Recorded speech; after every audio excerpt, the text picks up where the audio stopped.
अब जैसे ही ठाकुर जी 1 वर्ष के हुए तो भगवान का नामकरण संस्कार हुआ। श्री गर्गाचार्य जी महाराज नामकरण करने के लिए आए। गर्गाचार्य जी ने आकर के कहा, नंद बाबा कल का मुहूर्त अच्छा है, कल नामकरण कर देंगे, आज रात्रि विश्राम कर लेते हैं। बोले ठीक है। गर्गाचार्य जी बोले लेकिन एक दिक्कत है। यशोदा मैया बोली क्या? हम किसी के हाथ का बना भोजन नहीं करते, खुद बना के अपने ठाकुर जी को भोग लगा के तब पाते हैं। यशोदा मैया बोली अरे तो इसमें दिक्कत की क्या बात है, मैं आपको चूल्हा दे देती हूं, आपको बर्तन दे देती हूं, सारी सामग्री दे देती हूं, आप बनाइए। गर्गाचार्य जी बोले जो जो कृपा दे दीजिए। यशोदा मैया ने सब सामग्री दी, गर्गाचार्य जी ने भोजन तैयार किया और बढ़िया एक पात्र में खीर बनाई। खीर में इलायची डाली, केसर डाला, मिश्री डाली, बढ़िया सुगंधित, आहा अति आनंदित खीर बनाई। खीर भी पता कौन सी अच्छी लगती है, वो रबड़ी जैसी हो जाती है, गाढ़ी गाढ़ी। कई लोग पतली पतली खीर बनाते हैं, लेकिन खीर बढ़िया लगती है, गाढ़ी गाढ़ी हो जाए, उसमें बढ़िया केसर का सा। आ गया मुंह में पानी। तो सोचो ठाकुर जी की क्या दशा हुई होगी जब गर्गाचार्य जी ने बनाई। यही हुआ, जैसे ही गर्गाचार्य जी ने खीर बनाई, अपने शालिग्राम भगवान के सामने जैसे ही उसको सजाया, तुलसी छोड़ करके, और त्वदीयम वस्तु गोविंद तुभ्यमेव समर्पयेत् ग्रहाण सुमुखो भुक्त्वा प्रसीद परमेश्वर, ये भोग लगाने का मंत्र है। अब गर्गाचार्य जी का नियम था कि वो जब भोग धरते थे ना, उसके बाद 108 माला करते थे नेत्र बंद करके, और 108 माला होने पर तब भोग अनौसर करते थे। गर्गाचार्य जी ने भोग रखा और जैसे ही आंख बंद करके नाम जप करने लगे, अंदर आंगन में ठाकुर जी बलराम जी के साथ खेल रहे थे। अभी 1 वर्ष के हुए, थोड़े थोड़े चलते हैं फिर गिर जाते हैं, फिर घुटमुन घुटमुन चलते हैं, फिर खड़े होते हैं, फिर गिर जाते हैं, ऐसी स्थिति में है। तो ठाकुर जी बलराम जी के साथ खेल रहे थे, खेलते खेलते अचानक रुक गए। बोलना तो जानते नहीं, थोड़ा थोड़ा बोलते हैं। बलराम जी बोले का भयो? अच्छा, मन ही मन में दोनों की बात होती है। ठाकुर जी बोले अरे भैया आज एक बहुत जोर को भगत आयो है, नामकरण करवे आयो हमारो, माने ऐसी जोर की खीर बनाई है, वहां में बढ़िया केसर डाली है, इलायची डाली है और मिश्री डाली है, बिल्कुल रबड़ी जैसी खीर है। मेरा तो मुंह में पानी आ रहा हो, खावे को मन कर रहा है। ताऊ जी बोले तो फिर रुको काई को, चलो जा, और बढ़िया लगे तो मुक्कू भी बुला लियो। ठाकुर जी बोले ठीक है। गुटमुन गुटमुन गुटमुन चल के ठाकुर जी जैसे तैसे मटक मटक के बाहर पहुंचे, और यहाँ गर्गाचार्य जी बैठे थे, नाम जप कर रहे थे। आगे उनके शालिग्राम भगवान के सामने खीर रखी थी, ठाकुर जी ने उठाई और गोद में रख करके और बढ़िया प्रेम से पाने लगे। मुंह पे पूरे पे लगा लियो, नाक पे लग गई, छोटे छोटे हाथ हैं ठाकुर जी के, प्रेम से पा रहे हैं। गर्गाचार्य जी के जैसे ही भजन पूर्ण हुआ, माला नीचे रख के जय हो मेरे शालिक, खीर कहां गई? तभी देखा तो थोड़ी दूर पे ही महाराज हाथ पांव सब सने हैं, मुंह पे पूरी खीर गिरी है और नीचे फैली पड़ी है, और ठाकुर जी प्रेम भाव से खीर खा रहे हैं। और जैसे ही गर्गाचार्य जी ने देखा तो हंसने और लगे। 2 दतुइयां दिख रही हैं ठाकुर जी की, अभी 2 ही दांत आए हैं। अरे यशोदा देख, तेरे लाला ने कहा कियो, मेरे ठाकुर जी को भोग झूठो कर दियो सबरो। यशोदा मैया दौड़ी दौड़ी आई, बोले बाबा बाबा बाबा नाराज मत हो, छोटो बालक है, आप क्षमा कर दियो। बोले देख पूरी खीर खा गए हो। बोले वो तो बहुत बड़ी सौभाग्य की बात है कि खीर खाई, नहीं तो ये शालिग्राम को गुलाब जामुन समझ के खा जाए। नंद बाबा तो अपने शालिग्राम भगवान छुपाते डोले, क्योंकि याकू ऐसा लगे ये खावे वाली वस्तु है। वो तो बाबा कृपा है कि आपके शालिग्राम ना खाए, यानी खीर ही खाइए। मैया ने लालू जी को उठाया, भीतर ले जा करके आंगन में छोड़ दिया। बाहर आई, फिर से चौका लगाया, दूसरी सामग्री दी। गर्गाचार्य जी ने फिर से खीर बनाई, ठाकुर जी से क्षमा मांगने लगे। बोले वो छोटा बालक है, नाथ क्षमा कर देना, आप भोग लगाओ। जैसी माला जपन लगे, ठाकुर जी फिर रुक गए भीतर। ताऊ दादा बोले लाला अब के कहा भयो? बोले भगत है तो बढ़िया, खीर भी बढ़िया बनावे, लेकिन मैया तो शिकायत कर दे हमारी। अच्छा लाला कोई बात ना, अब की बार और बढ़िया खीर बनाई है, तू जाके चख के आ। ठाकुर जी फिर से गए, गुडमन गुडमन गुडमन चल करके गए, उठाई खीर का पात तो फिर से खाने लगे। गर्गाचार्य जी की जैसे ही माला पूरी हुई, देखा अब तो खड़े ही हो गए, नहीं रहना हमें यहाँ यशोदा, देख तेरो लाला फिर से हमारा भोग झूठो कर दिए सबरो। यशोदा मैया बोली क्षमा कर दो, मैं अपने बालक को किसी कमरा में बंद कर दूंगी, लेकिन आप नाराज मत हो। ठाकुर जी को ले जाके एक कमरे में छोड़ दिया और मैया ने फिर से सब सामग्री दी। ठाकुर जी ने खोली खिड़की और खिड़की पकड़ करके अब 1 वर्ष के ठाकुर जी और गुस्सा में देख रहे हैं गर्गाचार्य जी को। गर्गाचार्य जी भी देख रहे हैं, शैतान बालक। ठाकुर जी भी मन मन सोच रहे हैं, दारी के अभी तो तेने शैतानी देखी ना है हमारी, अब के बना तो को बताऊंगा मैं। गर्गाचार्य जी ने भोग बनाया, तीसरी बार भोग रखा। ठाकुर जी क्षमा कर दियो, छोटो बालक है, अब की बार भोग लगाओ। और जैसे ही त्वदीयम वस्तु गोविंद नाम जप करने लगे, ठाकुर जी उतरे और धीरे से खिड़की खोली, दरवाजा खोला, गुटमुन गुटमुन गुटमुन चल करके बाहर आए और उठाया खीर का पात्र और जैसे ही पाने लगे, गर्गाचार्य जी को संदेह हो गया था कि कहीं बालक फिर से तो नहीं आ गया। जैसे ही नेत्र खोल करके देखा तो नन्हे से गोपाल जी के ही 4 भुजा प्रकट हो गई। शंख चक्र गदा पद्म ठाकुर जी ने अपने भुजाओं में धारण कर लिया।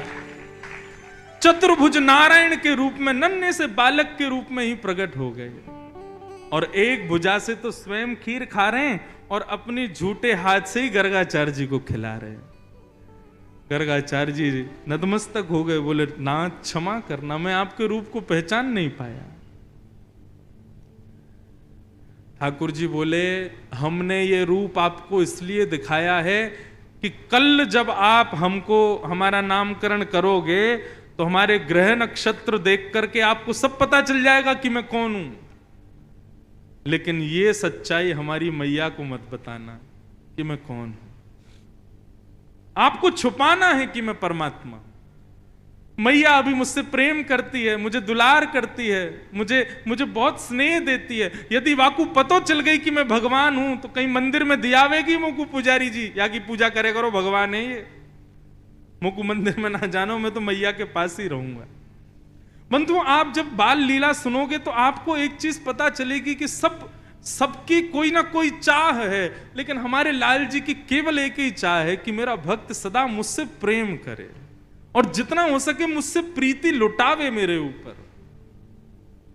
उनको भगवान बनने का शौक नहीं है, सुबह शाम दिया बत्ती अगरबत्ती देखने का शौक नहीं है।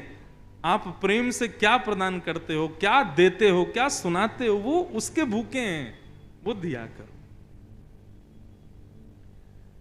नामकरण संस्कार हुआ और बड़े भाई का नाम बलराम और छोटे भाई का शुक्ले रक्तस्थता पीत इदानिम कृष्णताम गत, भगवान का नाम कृष्ण रखा गया। बोलो बाल कृष्ण लाल की जय। बंधुओं कई लोग इस नाम को अशुद्ध बोलते हैं, कई लोग कृष्ण बोलते हैं, कई लोग कृष्ण बोलते हैं, कोई कृष्णा बोलता है। भगवान का नाम शुद्ध उच्चारण करो। नाम क्या है? कृष्ण, भगवान, जय श्री कृष्ण। कृष्ण शब्द का अर्थ क्या है? वैसे तो कृष्ण शब्द का अर्थ, शाब्दिक अर्थ देखोगे तो थोड़ा सांवला, थोड़ा काला, उसको कृष्ण कहते हैं। लेकिन कृष्ण का भावार्थ यदि सुनोगे तो कृष्ण यानी कि पृथ्वी का मालिक, कृषि, और ण यानी कि निवृत्ति। जिनका नाम गाने से पृथ्वी पर रहने वाले हम सब जीवात्माओं को निवृत्ति मिल जाती है, प्रवृत्ति छूट करके हम निवृत्त हो जाते हैं, उनका नाम है कृष्ण, भगवान कृष्ण। ठाकुर जी का नाम कृष्ण पड़ा, लेकिन गर्गाचार्य जी बोले मैया एक बात बता दूं, घबराना मत। बोले क्या? आपके लाला के एक नाम नहीं होंगे, अनेक नाम होंगे। ये बहुत सारी लीला करेगा, उन लीलाओं के अनुसार इसके नाम बदलते रहेंगे। कोई माधव, मधुसूदन, केशव, गोपाल, गोविंद, ऐसे लाला के बहुत सारे नाम होंगे, तो इसलिए आप चिंता मत करना कभी। मैया बोली कोई बात नहीं। अब तो ठाकुर जी थोड़े थोड़े बड़े हुए। आज जैसे ही यशोदा मैया आई लाला के पास, तो ठाकुर जी बोले मैया। अब तो जैसे ही मैया ने सुनी मैया, फिर से बोलियो, बोले मैया। अब तो मैया लेकर के दौड़ी बाबा के पास, बोले देखो आज लाला कहा बोलो, बोले कहा बोलो, बोलो बोलो मैया। नंद बाबा ने जैसे ही गोद में लियो, सो बाबा की दाढ़ी पकड़ के बोले बाबा। अब तो नंद बाबा नाचन लगे, बोले जय हो जय हो, अरे आनंद मनाओ, ढोल बजाओ, नगाड़े बजाओ, मंगल गाओ, हमारा लाला बोलन लगो।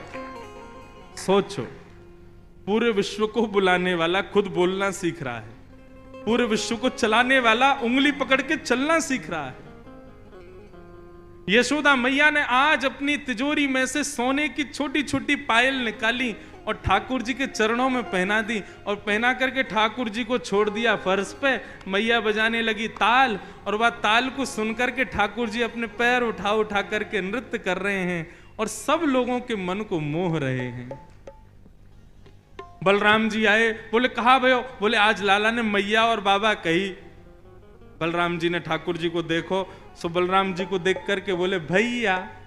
ओ अब तो बलराम जी भी नाचने लगे, पूरा ब्रजमंडल नाच रहा है। सूरदास जी वर्णन कर रहे हैं, मणिखंबणि प्रतिबिंब बिलोकत, इतना सुंदर भाव है। नंद भवन में जो खंबे लगे हैं ना, उन खंबों में मणियां लगी हैं, और वो मणियां ऐसी हैं कि उन मणियों में प्रतिबिंब दिखाई देता है, मतलब जिस शीशे की तरह आप अपने आप को देख सकते हो। तो क्या होता है, बोले मणि में जब ठाकुर जी अपने आप को देखते हैं, तो अपने आप को देख करके ठाकुर जी नाचने लग जाते हैं, कमर पे हाथ रखते हैं, सिर पे हाथ धरते हैं, फिर मटक मटक के नाचते हैं खुद को देख देख करके। सूरदास जी कहते हैं इस रूप को देख करके गोपी ग्वाल बल जइया, सब गोपी ग्वाल आ करके लाला की बलैया लेती हैं। ऐसी मधुर लीला है। अब आज की कथा जो है ना, अब ज्ञान वैराग्य तो सब गए कल, अब आज तो प्रेम ही प्रेम है, गाते ही रहो बस, एक के बाद एक ठाकुर जी की मधुर मधुर लीला है, और लीलाओं को गाया ही जाता है। बताएं क्या, सुनाएं क्या। ठाकुर जी अब मैया बाबा भैया सब बोलने लगे। अब ठाकुर जी की आयु हो गई कितनी, 3.5 वर्ष की। कितने हो गए ठाकुर जी? और जैसे ही ठाकुर जी 3.5 वर्ष के भये हैं, भगवान ने अपने अंग प्रत्यंगों में स्प्रिंग एक्टिवेट कर ली। अब तो इतना ऊधम मचाते हैं, इतना ऊधम मचाते हैं, जो महाराज किसी के वश में ही नहीं रहते। ठाकुर जी के ऊधमों का वर्णन सुखदेव जी एक श्लोक में नहीं करते, एक श्लोक के एक पद में करते हैं बस, और उसी से ही अनुमान लगा लो ठाकुर जी ऊधम कितना करते होंगे। जो बालक बच्चे बहुत ऊधम मचाते हैं, ऐसे माता पिता बेचारे बड़े परेशान रहते हैं, क्या करें हमारे घर में तो बंदर आ गया है। यूं मत कहा करो बंदर आए हो, कह दो गोपाल जी आ गए हैं। और एक बात कहूं, ठाकुर जी के ऊधम सुनने के बाद आप ये कह दोगे कि हाँ भैया हमारे बालक तो इनसे बढ़िया हैं, इतना ऊधम तो नहीं मचाते। आहा क्या वर्णन कर रहे हैं।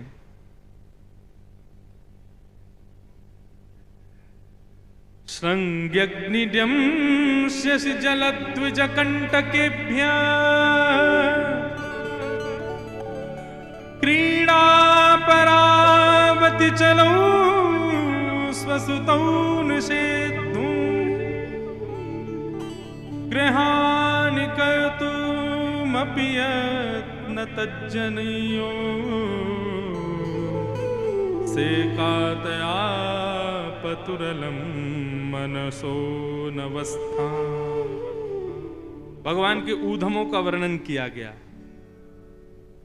ठाकुर जी कैसा ऊधम मचाते हैं।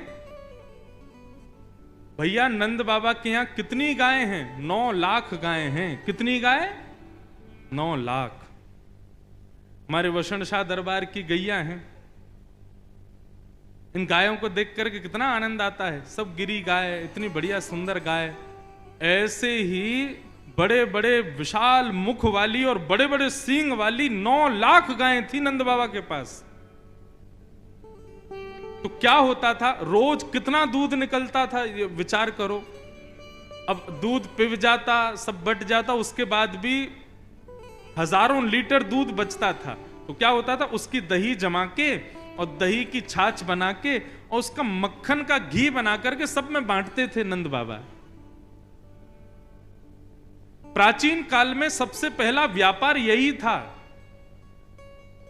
गीता में वर्णन आता है कि व्यापारियों के लिए, वैश्यों के लिए क्या उनका धर्म क्या है, बोले गौ सेवा करना और व्यापार करना, घी निकाल करके उसका विक्रय करना। सबसे पहला व्यापार पृथ्वी का यही था, गायों की सेवा करो और घी बना करके घर घर पहुंचाओ। नंद बाबा का भी यही व्यापार था। लेकिन उसके बावजूद भी 9 लाख गायों का घी कोई कम होगा? ऐसा कहते हैं कि नंद भवन में कुएं थे घी के, कोई कमी नहीं थी। नंद बाबा क्या करते थे, कभी कभी कुछ घी निकाल करके और 9 लाख गायों के सींग में उसकी मालिश करते थे। तो दूर से ही नंद बाबा की गायों के सींग ऐसे चमकते थे मानो जैसे चांदी या स्वर्ण चमक रहा हो। एक दिन एक गैया बैठी थी, सोई लाल जी पहुंच गए गौशाला में, और गौशाला में पहुंच करके ठाकुर जी ने एक सींग पकड़ लिया उसका, दूसरा सींग बलराम जी ने पकड़ लिया और दोनों लगे गैया के सींगों को ऊपर नीचे करने। तो गैया थोड़ी देर तक तो कुछ नहीं बोली। थोड़ी देर बाद जब ज्यादा जोर से करने लगे तो गैया परेशान हो गई, और जैसे ही गैया परेशान हुई तो गैया खड़ी हो गई। अब गैया खड़ी भई और दोनों भैया वहां पे लटक गए। मैया बचाइयो, बाबा बचाइयो, देख गैया हमें मार रही है। ठाकुर जी, गैया बोली अभी तो मारो ना है, अभी बताऊं तुम्हें, बहुत उधम मचाओ, सुबह सुबह आके रोज मेरे सींगन को ऐसे घुमाओ। अच्छा, आजकल गाय बांध के रखते हैं, लेकिन नंद बाबा के यहां गाय बांध के नहीं रहती, खुली रहती थी गौशाला में। गैया के दोनों सींगन पे भैया लटक गए। गैया दौड़ी सीधी जहां गोबरों का ढेर था और वहां जाकर के जोर से झटका मारा, सींगों में लगे थे घी, दोनों भैयाओं के हाथ फिसल गए और दोनों जाके गिरे गोबर में। यशोदा मैया आई तो गले गले तक गोबर में बैठे थे ठाकुर जी। मैया बोली कितनों नवाए ले हो, कितनों सजाए ले हो, कितनों भी सुंदर बनाए लो, आके या गोबर में ही खेले। लाला मुझको तो ऐसा लगे तू पूर्व जन्म में सूकर दिखे। बलराम जी बोले हाँ मैया सही कह रही है, ये पूर्व जन्म में सूकर ही हो, बरा बन के आयो। ये श्रृंगी अग्नि मैया चूल्हे पे भोजन बनाती है, सोई बलराम जी से लड़ाई कर लेते हैं ठाकुर जी, और बलराम जी को मारने के लिए कोई और साधन नहीं मिलता तो चूल्हे की जलती हुई लकड़ी लेके भागते हैं पीछे, और फिर एक दूसरे जल जाते हैं। मैया बेचारे दोनों को संभालती रहती है। श्रृंगी अग्नि, अब आया तीसरा ड्यमष्टि।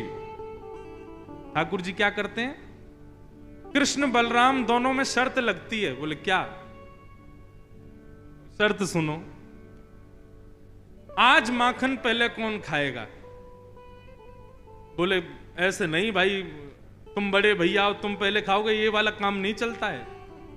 कोई खेल खेलो, उसमें जो जीतेगा वो पहले माखन खाएगा। बलराम जी बोले लाला तू ही बता का खेल खेलें? बोले काम करें, अभी मैं 1 2 3 गिनूंगा, 3 गिनते ही दोनों भागेंगे और बाहर गली में जो जानवर मिल जाएगा वाह पकड़ के वहां के मुंह खोल के वहां के दांत गिनेंगे, जाके बट में ज्यादा दांत आ गए वो जीत गो। ये कोई खेल है? ड्यमष्टि 1 2 3 बोलते ही दोनों भागते हैं चौकड़ी मार करके। अब गली में कुकर आ जाए, सूकर आ जाए, बंदर आ जाए, जो आ जाए उसकी शामत नहीं। ठाकुर जी जामे पकड़ करके और मुंह खोलें, 1 2 3 4 5 6 7 8 कितने दांत हैं आके। और अगर बलराम जी के ज्यादा दांत निकल आते हैं तो ठाकुर जी तिरछी नजर से उसी जानवर को देखते हैं, कल के आके दिखाइयो हमारे मोहल्ला में तू तेने हरा दियो में। ड्यमष्टि श्रृंगी अग्नि ड्यमष्टि जल। हमारे बालक हैं इतने उद्यमी? अभी तो 3 ही बाबू हैं, अभी तो 3 4 और बच्चे हैं। जल में कूद जाते हैं और कूदने के बाद ऐसा नाटक कर रहे हैं जैसे डूब रहे हो। मैया बचाइयो, देख तेरो लाला डूब रहा। अरे मैया जल्दी आ, तेरो लाला डूब जाएगा। मैया अरे मेरो लाला, मेरो लाला। जैसे पकड़ के लाला को खींचती हैं, सोई ठाकुर जी मैया को भी खींच लेते हैं। बोले आ गए आनंद, मैया भी डूब गई। ऐसो उधम मचा में श्रृंगी अग्नि ड्यमष्टि जल, और फिर आया द्विज ब्राह्मण। ठाकुर जी ब्राह्मणों के साथ आनंद करते हैं। कैसे आनंद करते हैं? नंद बाबा रोज अग्निहोत्र करते हैं, हवन। एक दिन ठाकुर जी ने नंद बाबा से पूछा, बाबा ये तुम रोज रोज स्वाहा स्वाहा काहे को करो? अब छोटे बालक को बड़े लोग क्या करते हैं, ऐसे ही कोई सहज बात बता करके टाल देते हैं।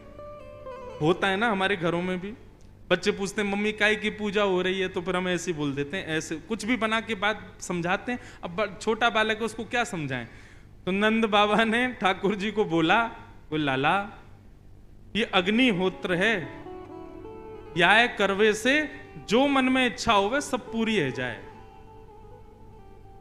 ठाकुर जी बोले जो चाहेंगे सब पूरी है जाए? बोले हाँ। अच्छा, अब ठाकुर जी ने घर में तो बताया नहीं, अपने ग्वाल बालों के पास गए। ठाकुर जी के ग्वाल बाल कौन है? मधुमंगल, श्रीदामा, तन सुखा, मन सुखा, धन सुखा, ये ठाकुर जी के ग्वाल बाल है। और इनके भी अधिपति प्रेसिडेंट हैं 3.5 वर्ष के ठाकुर जी, जिसमें तन सुखा मन सुखा की उम्र तो 11-12 साल की है। वो भी ठाकुर जी को आके प्रणाम करते हैं।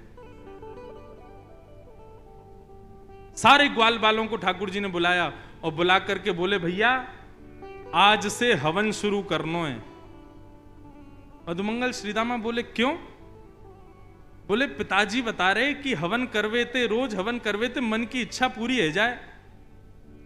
हाँ तो लाला तो फिर का इच्छा के लिए करेंगे हम हवन? बोले या हमारे करेंगे कि हम 4-5 उनकी सुंदर सुंदर बहू आ जाए। 3.5 वर्ष के ठाकुर जी हैं अभी। अच्छा बंधुओं, इन बातों को सुनकर के परब्रह्म वाली बातें मत सोचना, ये परब्रह्म ही है, लेकिन ब्रज में अपनी प्रभुता छोड़ करके लीला कर रहे हैं। सारे ग्वाल बाल चारों तरफ बैठ गए और बीच में ऐसे ही हवन सामग्री, सूखे पत्तों का चूरा एक दूसरे में बांट दिया, सूखे पत्तों में अग्नि लगा करके, और आचार्य बन के ठाकुर जी बैठ गए और चूरे दे दिए सबको सूखे पत्तों के। और बोले जैसे ही मैं कहूं स्वाहा सोई डाल दियो। और देख मधुमंगल श्रीदामा, तन सुखा मन सुखा धन सुखा, यदि मैंने कही स्वाहा और तुमने नेक भी विलंब कियो तो फिर मोते मत कहियो यदि काणी बहू आ जाए तो, मोते मत कहियो लूली बहू आ जाए तो, जैसे ही कहूं स्वाहा तुरंत डालनो है। लाला बोले तू बस बोल हम अभी डालें। तो ठाकुर जी कैसे खेलते हैं, ओम स्वाहा, स्वाहा बोलते सब डालते हैं। अब कभी कभी ठाकुर जी करते हैं ओम स्वाहा नहीं बोलते, इतने में देख अब तेरी काणी आवेगी, तेने डाल दियो। ऐसा आनंद करते अपने ग्वाल बालों के संग। अच्छा हवन आज पूरा हो गया। हवन की पूर्णाहुति पे मधुमंगल ने ज्ञान दिया, लाला ऐसे हवन पूरे ना हुए करें तो कैसे हो? मैं बोले कोई भी यज्ञ की पूर्णता में ब्राह्मणों को भोजन कराना चाहिए, तब ही यज्ञ सफल माना जाता है। बोले हाँ हाँ तो चलो आज ब्राह्मणों को न्योता दिया मैं। अब तो महाराज कन्हैया, मधुमंगल, श्रीदामा, तनसुखा, मनसुखा, धनसुखा और भी 2-4 और थे सखा ठाकुर जी के, सुबल, सब नाचते कूदते गाते हुए सब पहुंच गए ब्राह्मणों के घर। और ब्राह्मणों के घर जाके कहें आज हमारे घर यज्ञ हुआ है, आपको भोजन पाने आना है। पूरे गोकुल के ब्राह्मणों को निमंत्रण दिया है। अब स्थिति ये कि महाराज जब नंद भवन से निमंत्रण आता है ना, उस दिन ब्राह्मण सुबह से भूखे रहते हैं और नमक का पानी और पीते हैं ताकि भूख और तेज लगे। क्यों? बोले आज तो नंद भवन जाना है, 56 भोग मिलेंगे खाने को। और नंदरानी यशोदा और बाबा इतने प्रेम से खिलावे, खूब मना करें बस बस बस है गयो, फिर भी 2-4 पूड़ी तो जबरदस्ती खवाई दें। तो या हमारे भैया सवेरे से ही भोजन त्याग दो और नमक को पानी लगे पीने में। सब ब्राह्मणों को जोर की भूख लगी।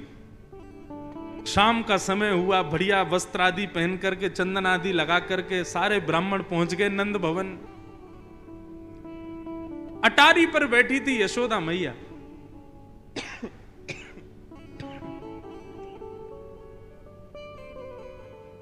यशोदा मैया ने जैसी देखा इतने सारे ब्राह्मण, नीचे उतर करके आई। आज इतने ब्राह्मणों का आगमन मेरे द्वार पे, सबको प्रणाम वंदन। ब्राह्मण बोले मैया प्रणाम प्रणाम बाद में करियो, तू तो पहले कछु खवा, बहुत जोर की भूख लगी है। बोले मैं वही पूछने वाली थी कि आज इतने सारे ब्राह्मणों का मेरे घर पे कैसे आगमन हुआ। अब एक तो किसी को आपने निमंत्रण दे दिया भोजन का, अगला आदमी बेचारा भोजन छोड़ के आया, सुबह से नमक का पानी पी के आपके घर आया और आप उससे पूछ रहे हो बताओ कैसे आना हुआ आपका। ब्राह्मण बोले मैया ये मत पूछो, ऐसा मत कहना कि आपको नहीं पता हम क्यों आए हैं। मैया बोली मुझे सांची में नहीं पता, बताओ तो आप लोग क्यों आए हो। बोले अरे ये तो नंद को लाला खेल गए हो हमारे संग। अरे मैया कहा बताएं, सवेरे सवेरे तुम्हारो नंद को तुम्हारो लाला और सबरे ग्वाल बालन के संग आयो और आकर के निमंत्रण दे के गयो कि आज सबन को हमारे यहाँ भोजन पावे आनो है। हम तो मैया अपने घर के चूल्हान ने बुझा के ब्राह्मणी से मना करके कि आज भोजन मत बनाइयो। नमक को पानी पी पी के अपनी भूख इतनी जोर की कर ली है कि थोड़ी बहुत देर में यदि भोजन नहीं मिला तो एक दूसरे खा जाएंगे हम। मैया तुम्हारे लाला ने निमंत्रण दियो। मैया बोली देखो भोजन की व्यवस्था करने में मुझको समय लगेगा, क्योंकि मुझे पता नहीं था आप आने वाले हैं, तो वो तो मैं सब कर दूंगी, लेकिन उससे पहले आपके यजमान को तो ढूंढो कहां है, जिसने आपको निमंत्रण दिया पहले उसको तो पकड़ के लाओ। सब ब्राह्मणों के संग मैया निकल पड़ी खोजने। तभी नंद भवन के पीछे ठाकुर जी अपने सब ग्वाल बालन के संग खेल रहे थे। मैया पहुंची, लाला ओ कन्हैया यहां पे आ। जैसे ही ठाकुर जी ने पीछे देखी, ओ मधुमंगल ये तो सांची में आ गए सबरे, हम तो ऐसे ही आनंद में निमंत्रण दे के आए, तो सांची में आ गए। बोले हम लाला ये तो सांची में आ गए, और मैया और पकड़ के लाए, मैया मारेगी आज। ठाकुर जी बोले अकेलो ना पिटूंगा, तुम भी चलो मेरे संग, एक एक थप्पड़ तुम भी खाइयो। सब रे ग्वाल बाल पहुंचे मैया के पास। हाँ मैया। मधुमंगल श्रीदामा बोले लाला पहले बचवे को प्रयास करियो, झूठ बोल बाल के कछु निकारवे को कोशिश करियो, पिटनो ना पड़े, और जब पीटवे की शामत आएगी तो हम सब रे गाल आगे कर ही देंगे अपनों, का करें गलती तो ही गई। ठाकुर जी बोले हाँ मैया कहा भयो। मैया बोली ये सब कौन है। ये हमारे गोकुल के सब ब्राह्मण हैं, ये क्यों आए हमारे यहां। मैया मोए ना पता क्यों आए हैं। बोले झूठ बोले, ये सब रे यूं कह रहे हैं कि तू सबन के घर गयो और सबके घर जा जा करके तेने न्योता दियो कि आइयो आज हमारे घर पर यज्ञ भयो, सब लोग भोजन पावे आइयो। मैया मैं गयो इनके घर। मैया मैं तेरी सौगंध खा के कह रहा हूं, मुझको तो यूं ना पता इनको घर कौन सी गली में, मैं ना जानू। ब्राह्मण बोले देखो कितना झूठ बोल रहे हैं, कितना भयंकर झूठ बोल रहे हैं। मैया ने पकड़े कान, लाला सांची बता तेने इनको निमंत्रण क्यों दियो। बोले मैया देख तो कुछ सांची बताऊं। बोले हाँ बता। मारेगी तो नहीं। बोले ना मारूंगी। बोले हमने पूजा पूजा खेल खेलो, पूजा पूजा खेल रहे हम लोग सब रे, मैं आचार्य बनो, ये मधुमंगल ब्रह्मा बनो और ये सब रे ब्राह्मण बने, हम सब लोग आचार्य बन के ऐसे आनंद से खेल खेल कर रहे पूजा पूजा को। तभी ये मधुमंगल बोलो भैया अनुष्ठान के बाद में भोजन ब्राह्मण भोजन होना चाहिए, तो हम तो ऐसे ही खेल खेल में निमंत्रण दिया है इनको, अब ये आ गए हैं तो अब आपको कोई व्यवस्था करने की जरूरत ना है। जब हमारो हवन ही खेल खेल को तो भोजन भी खेल खेल को। ये भी सूखे सूखे पत्ता हाथ में लेके कहते हैं हाँ भाई मोहन थार बहुत बढ़िया बनी है, पूड़ी बहुत अच्छी बनी है, देख क्या बात है, देख सब्जी बहुत जोर की बनी है। खेल खेल की पूजा, खेल खेल को निमंत्रण। फिर मैया ने मधुमंगल श्रीदामा सबरे एक एक तो धर दिए सबन में। फिर वाके बाद ब्राह्मणन को चक्क भोजन करायो। ठाकुर जी परोस रहे हैं सबको, लेकिन ठाकुर जी के ऊधम से बुरा किसी को नहीं लगता, सबको आनंद आता है। ऐसे ठाकुर जी ऊधम मचाते हैं। परंतु आज ब्राह्मण नहीं आए यशोदा मैया के यहां, आज ब्रज की गोपियां आई हैं। आज क्या हुआ? शुकाचार्य जी वर्णन करते हैं कि देखे बिन कान्हा जब मन नाही माना, इन आंखों से आज हमने ब्रह्म पहचाना है। कृष्ण चरण कमलों में मन को लगाना, इन गोपियों का ताना ये बुलाना तो बहाना है। बहुत ध्यान से सुनिएगा। आज असंख्य गोपियां आई हैं नंद भवन। क्यों आई हैं? ठाकुर जी पर आरोप लगाने आई हैं, और ये आरोप सारे झूठे हैं। ये आरोप लगाने के चक्कर में कृष्ण का दर्शन करने आई हैं सब गोपियां।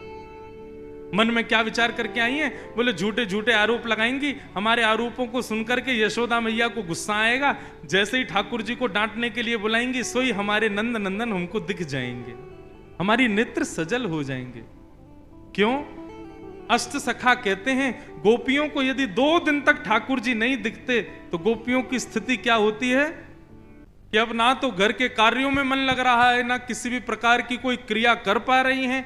ऐसी स्थिति में गोपियों ने आपसी गुट बनाया और मन में सोचा कि अब ना उल्हाने लेकर के चलो, कृष्ण के उल्हाने देख करके इस बहाने से दर्शन करके आएंगी। और सब गोपियां पहुंच गईं और पहुंच करके वहां यशोदा मैया से भगवान की झूठी झूठी शिकायत करने लगी। क्या शिकायत कर रही हैं? सुखदेव जी वर्णन कर रहे हैं। वत्सान मुंचन क्वचिद समय क्रोश संजात हास, स्तेयं स्वादद्दधिपयः कल्पितैस्तेययोगै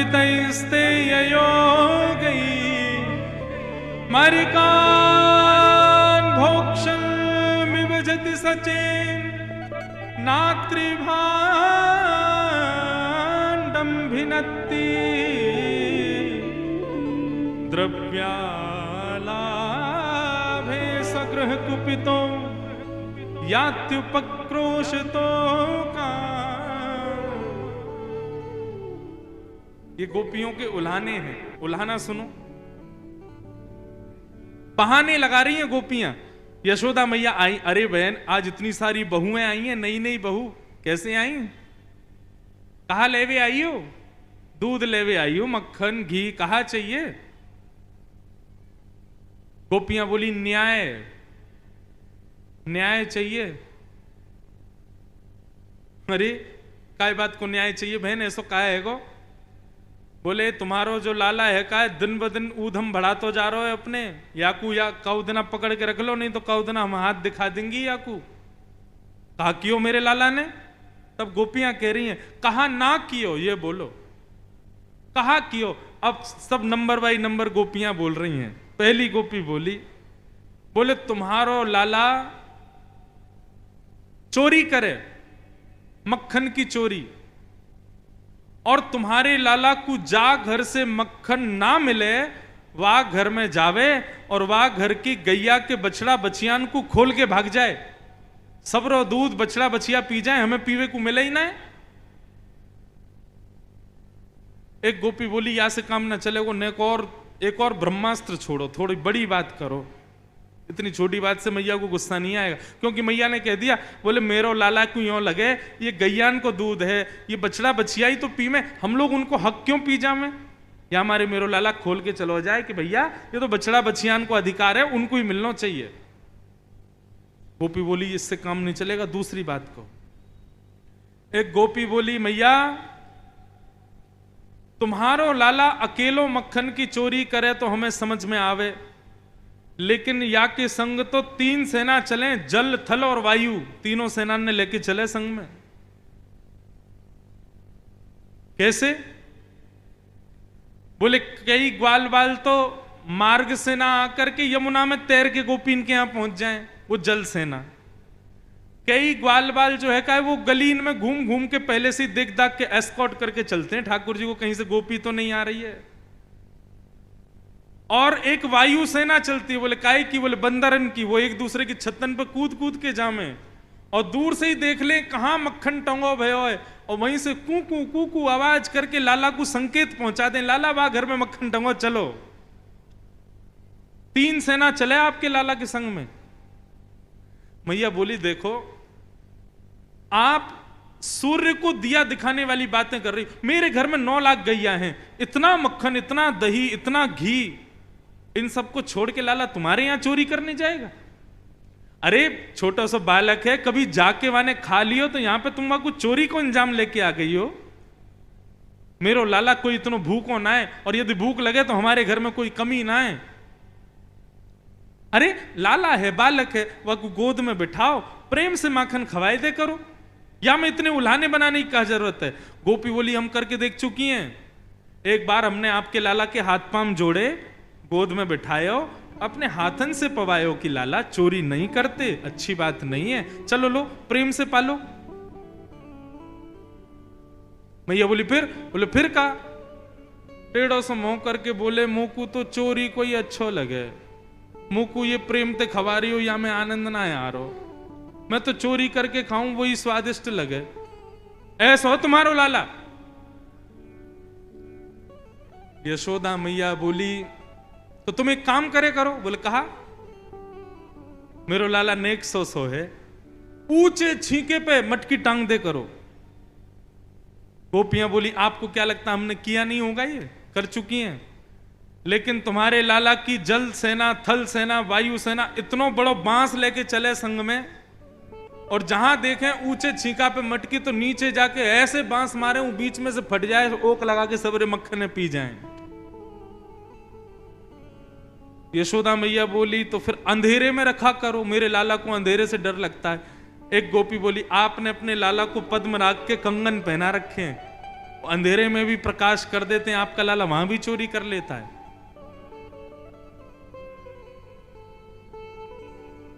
इतने पर भी मैया को ज्यादा क्रोध नहीं आया। तब एक गोपी बोली मैया तुम्हारो लाला चोरी कर जाए वासे भी हमको ज्यादा दिक्कत ना है, लेकिन नात्रिभांडम भिन्नति। सब लोग ध्यान से सुनो, गोपियां कहती हैं बोले चोरी कर जाए कोई दिक्कत नहीं, लेकिन बचा कुचा मक्खन छोड़ के नहीं जाता है। तो बोले मटकी फोड़ के और बचे कुचे मक्खन को लेप लगा जाता है पूरे घर में। क्यों? जैसे ही हम जाती हैं सोई फिसल फिसल के रिपट रिपट के हम गिरती हैं, ऐसा तुम्हारो लाला उधम मचावे।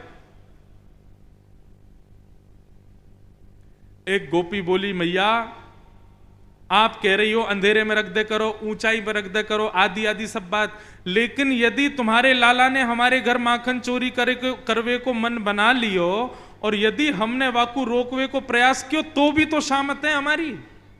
बोले क्यों? तो एक गोपी बोली मेहनादि निवास। तो गोपी बोली तुम्हारे लाला को जिस घर से मक्खन नहीं मिलता उस घर के बाहर चिन्ह बनाए जाते हैं। क्यों? बोले एक दिन आएगा इस घर का और इसमें वो होगा कि पूरे दिन चूल्हा नहीं जलेगा। ऐसा कहा हुआ। बोले हम लोगन के जगवे से पहले तुम्हारो लाला आ जाए और अपनी धोती वोती खोल खाल के चूल्हा पे बैठ के सब करी आवे। अब कहा करी आवे ये विचार कर लियो। शुक्राचार्य जी कह रहे हैं भैया ये बातें 100% नहीं 200% झूठी हैं, लेकिन ये इतनी बड़ी बड़ी बातें बना के बोली इसलिए जा रही हैं ताकि यशोदा मैया को गुस्सा आवे और वो लाला को बुलावे। जैसे ही ये बात कही मेहनादि निवास तो मैया को थोड़ी सी भौहें चढ़ गई। गोपी बोली हाँ गुस्सा आ रहा है और तेज और कुछ और बोलो, जल्दी बोलो। एक गोपी बोली मेरे पतिदेव का 60वां जन्मदिन था सत्यनारायण भगवान की पूजा करवाई मैंने घर पे, तुम्हारो लाला आयो, मैं पंजीरी भूज रही, समोसे आके बोलो भाभी जी कहा कर रही हो। मैंने की लाला आज तेरे भैया 60 वर्ष के है गए, उनके काजे सत्यनारायण की कथा रखी है, पंजीरी भूंज रही हूं। मुंह से बोले सत्यनारायण कौन है? मैंने की सत्यनारायण भगवान है, सत्यनारायण जय जय हैं। तो मुंह तो बोलो भाभी वैसे एक सत्य बात बताऊं, तू या पंजीरी को भोग मेरो ही लगा दे, क्योंकि असली सत्यनारायण तो मैं ही हूं, असली जय जय तो मैं ही हूं। तो मैंने भी नेक ऐसे गाल पे ऐसे धर के कह दी, अरे आयो बड़ो सत्यनारायण, मोह धोवे ना है, नहावे धोवे है ना, बने सत्यनारायण। तो मुंह से बोलो भाभी याद रखियो, आज तेने असली सत्यनारायण को अपमान किया है तो को भोगना पड़ेगा। इतने में कहां से पता नहीं कुत्ता के 2 पिल्ला उठा लाए और मेरे सत्यनारायण भगवान के सिंहासन पे जाके बैठा दिए, और जाते जाते बोले भाभी ने देख ली हो आपके सत्यनारायण भगवान कैसे लग रहे हैं। मैं दौड़ के गई तो बीच में चतुर्भुज नारायण और दोनों तरफ पिल्ला बैठे हैं।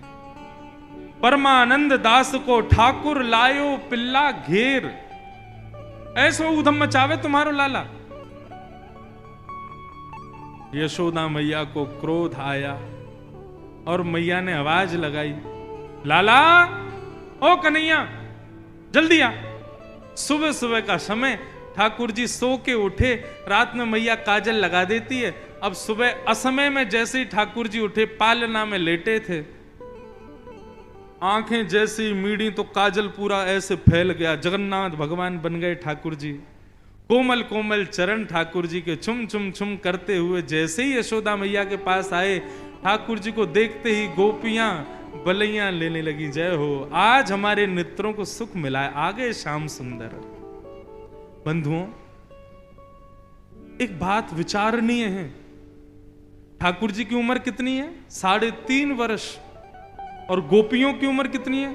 60 साल 70 साल, बिना दांत वाली गोपी भी खड़ी है, और सारी गोपियों को ठाकुर जी अपने प्रियतम के रूप में दिखा रहे हैं। ये कैसे संभव हो सकता है? 3.5 वर्ष के बालक के प्रति प्रियतम का भाव कैसे आ सकता है? यही तो कृष्ण लीला है। ये सब गोपियां प्रियतम रूप में ठाकुर जी को देखती हैं। ठाकुर जी आए और यशोदा मैया के ओट में छिप गए। यशोदा मैया बोली, लाला ये सब तो पे आरोप लगा रही हैं, तेने माखन खायो, ये कियो वो कियो। सो ठाकुर जी की मोटी मोटी बूंद निकलने लगी आंखन से। सुबह सुबह को समय, मैया गले ना लगा रही, मुझको दूध ना पिवा रही, मुझको डांट और रही है इन गोपीन के मारे।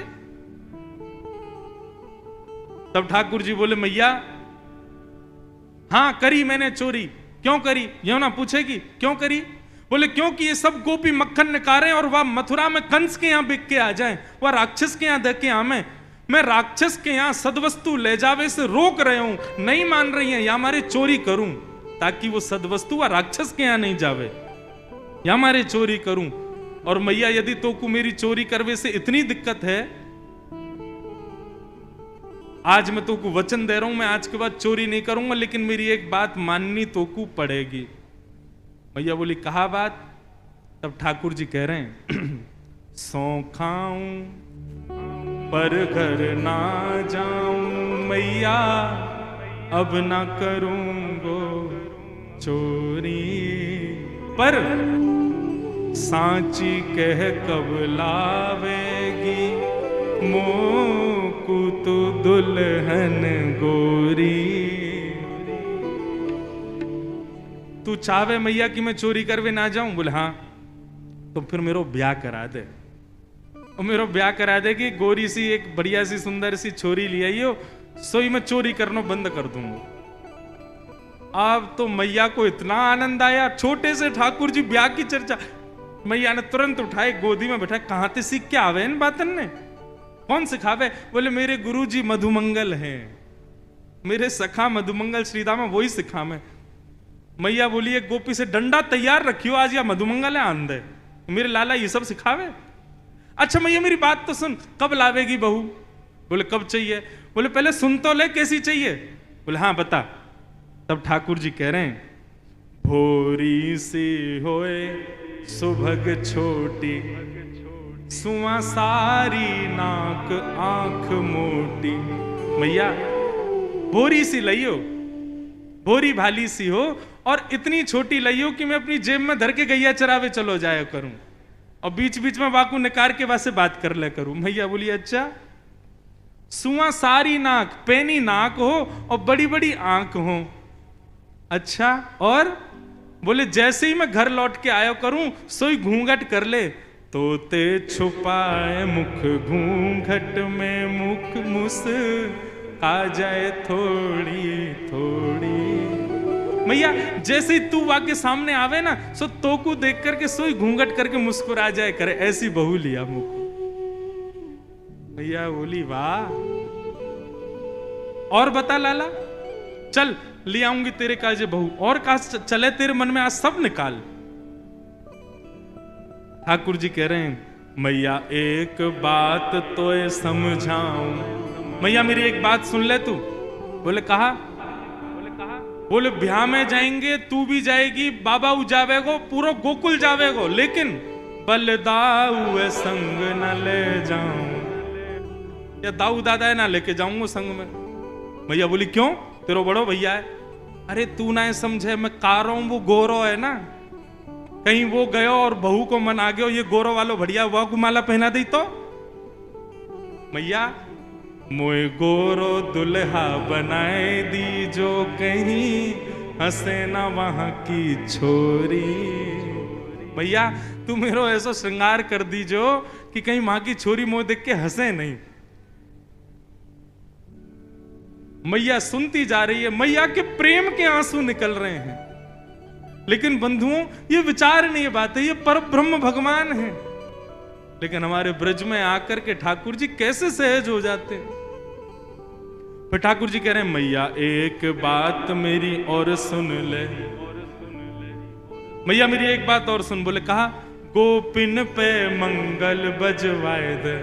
तू तो अभी गोपिन ने बुला ले, बाहर ही खड़ी हैं और इनको बढ़िया ढोल नगाड़े सब दे दे, मंगल गाने वाने सब अभी शुरू करवाए दो, और बाबा ते कह के मंगवाए दे चढ़ वेकू एक घोड़ी।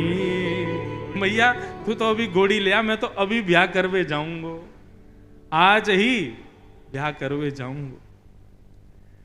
ऐसी ठाकुर जी की मधुर लीला यशोदा मैया हृदय से लगा करके ठाकुर जी को आनंद से विचरण कर रही है। मैया को बहुत सुख मिलता है ठाकुर जी के साथ में। सब ब्रजवासियों को सुख दे रहे हैं ठाकुर जी। और भी कई ब्रज की अनंत लीलाएं हैं। ठाकुर जी चोटी पकड़ के दूध पीते हैं। क्यों? मैया कहती लाला दूध पीवे से चोटी बढ़े, तो ठाकुर जी चोटी पकड़ के दूध पीते हैं। क्यों? मेरी चोटी कब बढ़ेगी? मैया ये तो आज भी छोटी सी है। और फिर दूध पीने के बाद में उसको नापते और कितनी बड़ी हुई। ऐसे मधुर मधुर लीलाएं ठाकुर जी की ब्रज की हैं। एक दिन ठाकुर जी गौचारण करने गए, अपनी काली कमरिया भूल आए, तब मैया ने खूब डांटे, तो कैसे कैसे उल्हाने बताए। ऐसी लीला है, ऐसी मधुर लीलाएं हैं। सबको हम प्रणाम करते हुए आगे अब गोवर्धन उत्सव की ओर चलते हैं। ठाकुर जी ने एक दिन दामोदर लीला की। मैया ने ऊखल से बांध दिया। दो वृक्षों के बीच से ठाकुर जी निकल पड़े। दोनों वृक्षों का स्पर्श करते ही कुबेर के पुत्र नलकूवर और मणिग्रीव प्रकट हो गए। दोनों ने भगवान की स्तुति गाई। भगवान ने उनको मुक्त किया। मैया ने मन में विचार किया कि भैया अब हमको वृंदावन गोकुल में नहीं रहना, चलो कि कहीं और समस्त ब्रजवासियों को लेकर के दाऊ दादा, कृष्ण और नंद बाबा सब वृंदावन चले गए। आप लोग भी चलो। सब ग्वाल वालों के साथ ठाकुर जी वृंदावन आ गए। बंधुओं, वृंदावन के विषय में कहने को तो बहुत कुछ है, लेकिन मैं अब विस्तार करूं तो बहुत समय हो जाए। बस इतना समझ लीजिए कि वृंदावन स्वयं में ही एक मंत्र है। आप नित्य यदि वृंदावन वृंदावन वृंदावन वृंदावन वृंदावन वृंदावन वृंदावन यह भी यदि उच्चारण करोगे ना, तो देखो अकेले कृष्ण नाम से ठाकुर जी कृपा करेंगे, श्री किशोरी जी के नाम से किशोरी जी कृपा करेंगी, लेकिन वृंदावन कहोगे तो श्री यमुना जी भी कृपा करेंगे, किशोरी जी भी कृपा करेंगे, ठाकुर जी भी कृपा करेंगे, ब्रजवासी भी कृपा करेंगे, ब्रज के संत भी कृपा करेंगे। वृंदावन बोलने से समूचा 84 कोस ब्रजमंडल आप पर कृपा करेगा। ये ऐसा वृंदावन। वृंदावन क्या है? मैंने एक दिन हम लोग जो पद गाते हैं, श्यामा हृदय कमल सो प्रगटो, श्याम हृदय को भाई, वृंदावन प्यारो वृंदावन। उसको क्यों बोलते हैं ऐसे? श्यामा हृदय कमल सो प्रगटो, इसका मतलब क्या है? ये ऐसे ही गाया नहीं है, इसका अर्थ है श्री किशोरी जी ने अपने हाथों से वृंदावन को सजाया है। वृंदावन का प्रत्येक वृक्ष, वृंदावन की नदियां, वृंदावन के कीट कंकड़ पत्थर, वृंदावन में जन्म लेने वाले मानव, ये सब ब्रह्मा के द्वारा नहीं आते हैं, सबको किशोरी जी भेजते हैं वृंदावन में। वृंदावन की रचना श्री किशोरी जी ने अपने हाथ से की है। इसीलिए कहते हैं श्यामा हृदय कमल सो प्रगटो। और किसको भाया? श्याम हृदय को भाए, वृंदावन प्यारो वृंदावन। ऐसे वृंदावन को हम बारंबार प्रणाम करते हैं। आगे भगवान ने अघासुर नाम के एक जीव का वध किया। इस राक्षस के वध के पश्चात ब्रह्मा जी ने भगवान के ग्वाल बालों को चुरा लिया। क्यों? ब्रह्मा जी को संशय हो गया कि ये भगवान नहीं हो सकते। क्यों? इतनी छोटी छोटी, इतनी साधारण सी लीला भगवान कैसे कर सकते हैं?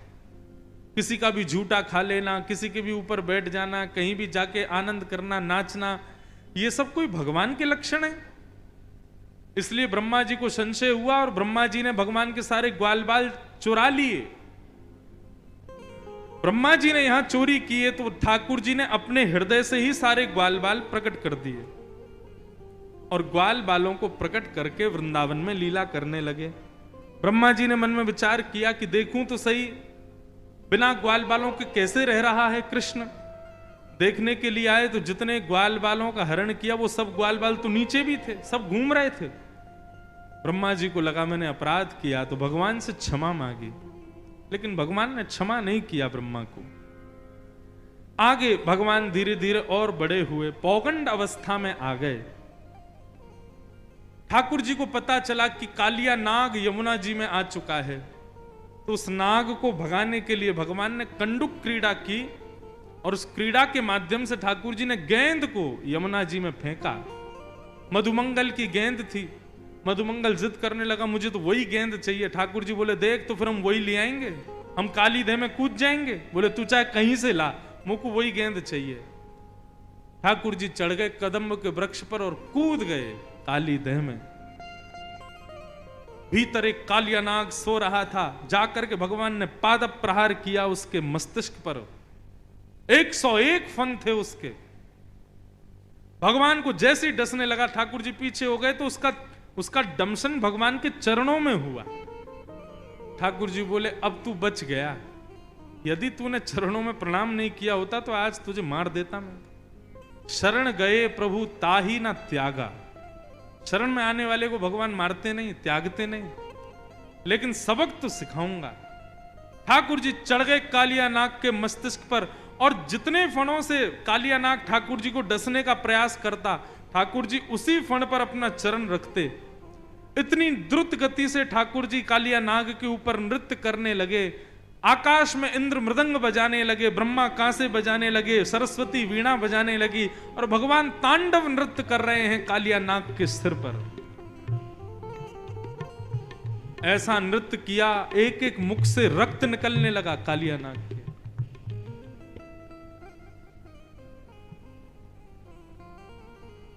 कालिया नाग ने चरणों में प्रणाम किया, बोले प्रभु क्षमा कर दो। बोले क्षमा नहीं, निकलो यहां से, हमारी यमुना को छोड़ के जाओ।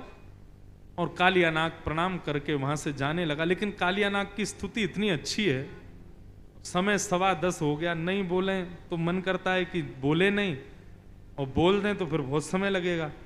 लेकिन हम एक बात बस कह देते हैं। कालिया नाग भगवान से कहता प्रभु मुझे क्यों मार रहे हो?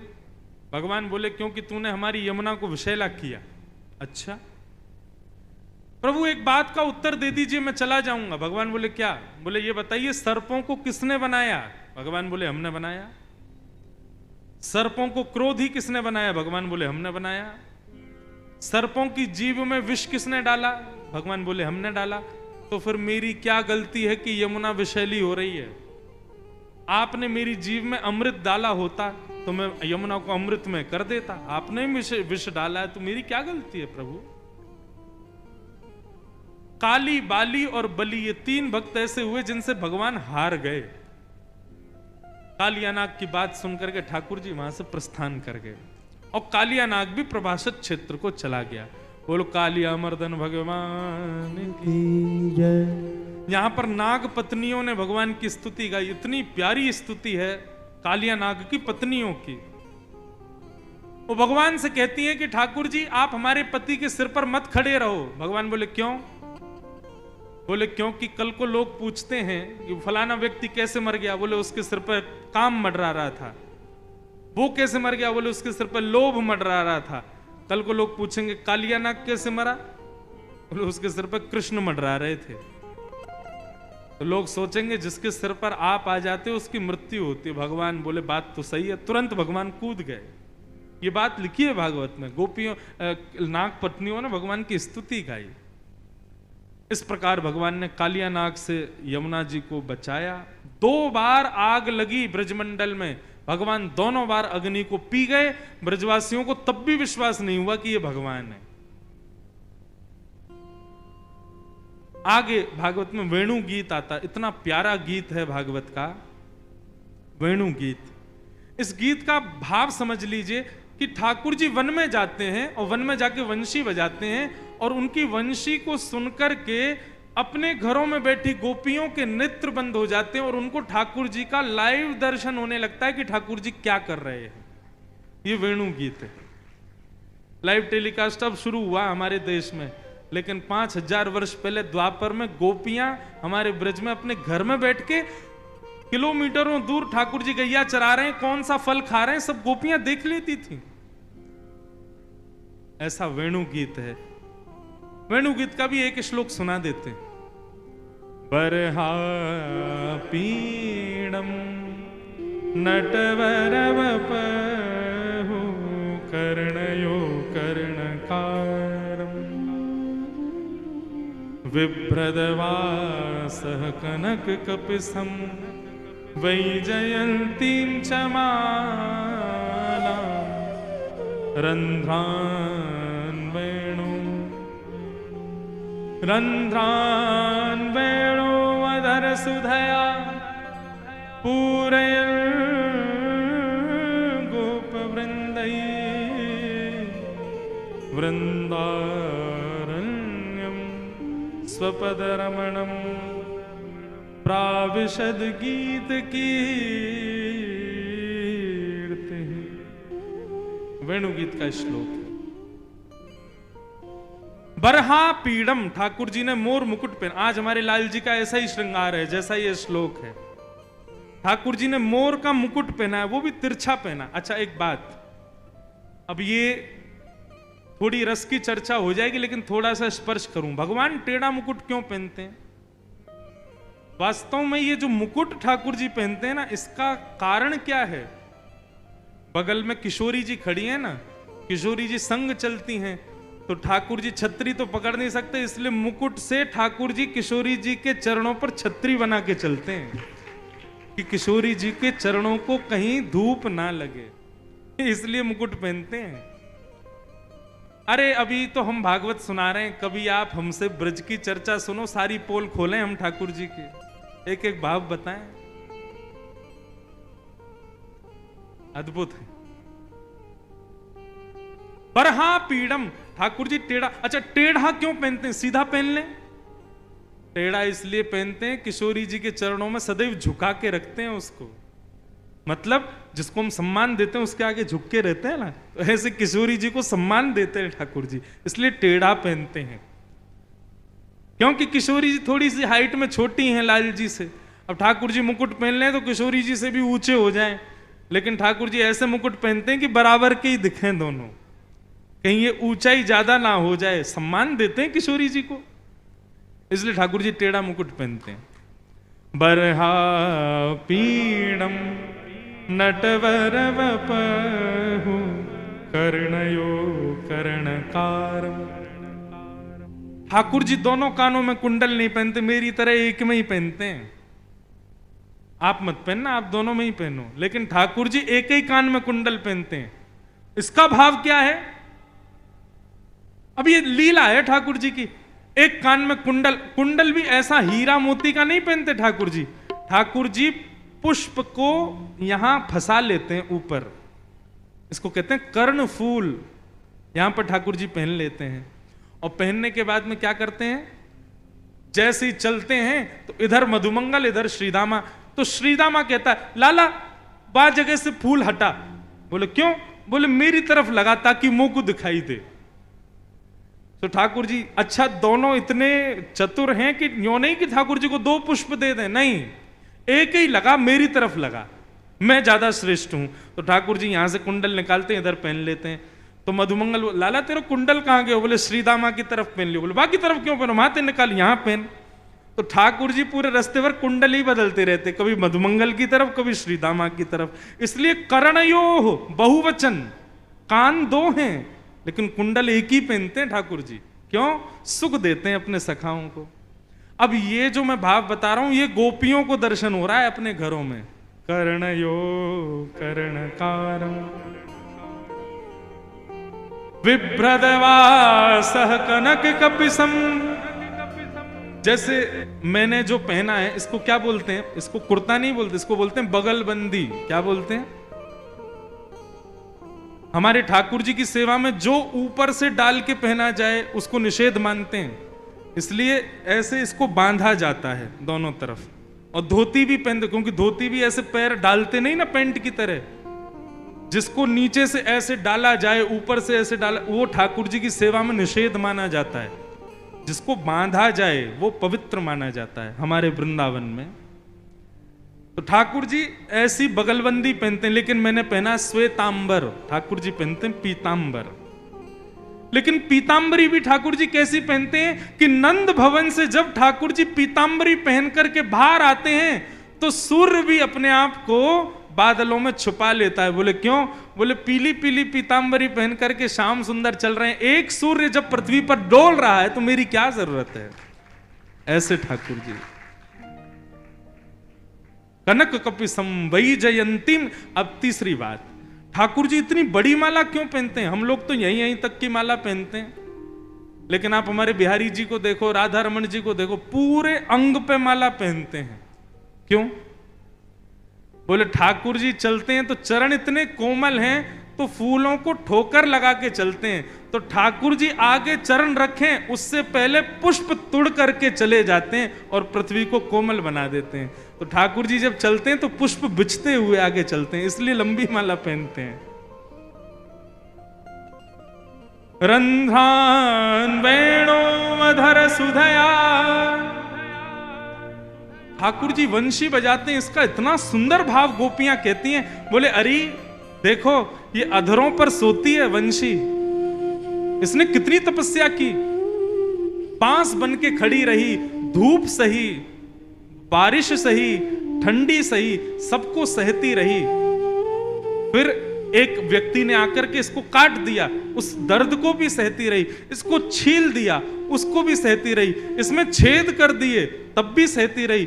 इतना सहा इसने कि आज ठाकुर जी उसकी सेवा कर रहे हैं, अपने होठों की तकिया पे सुलाते हैं, अपनी उंगलियों से उसके चरण दबाते हैं। और ठाकुर जी नाक में एक मोती पहनते हैं, उस मोती से मानो ठाकुर जी वंशी को चमर ऊपर छत्र रखते हैं और बार बार वंशी बजाते समय आंख खोलते हैं, बंद करते हैं, मानो अपनी पलकों से वंशी की हवा करते हैं।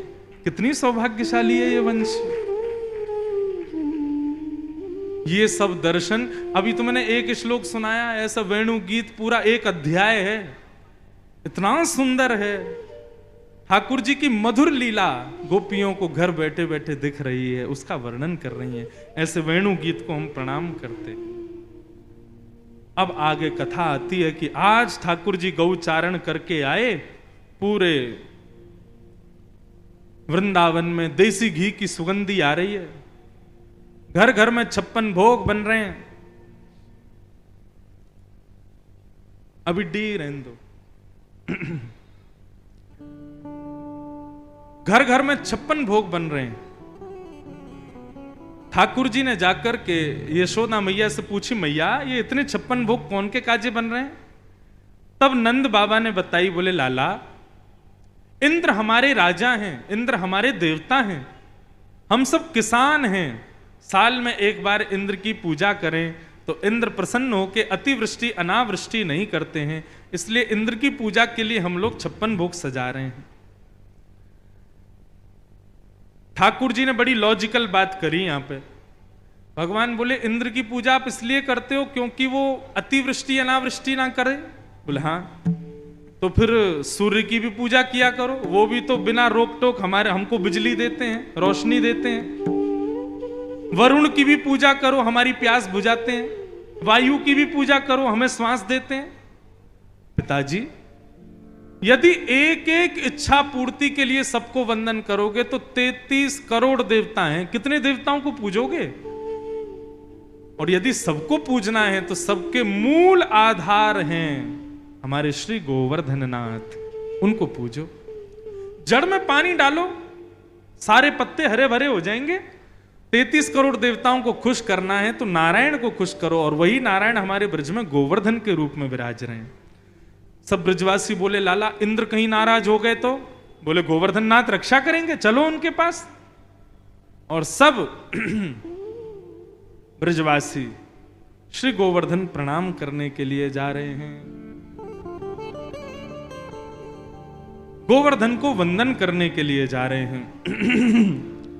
गिरिराज धरण प्रभु तुमरी शरण, गिरिराज धरण प्रभु तुमरी शरण, गिरिराज धरण प्रभु तुमरी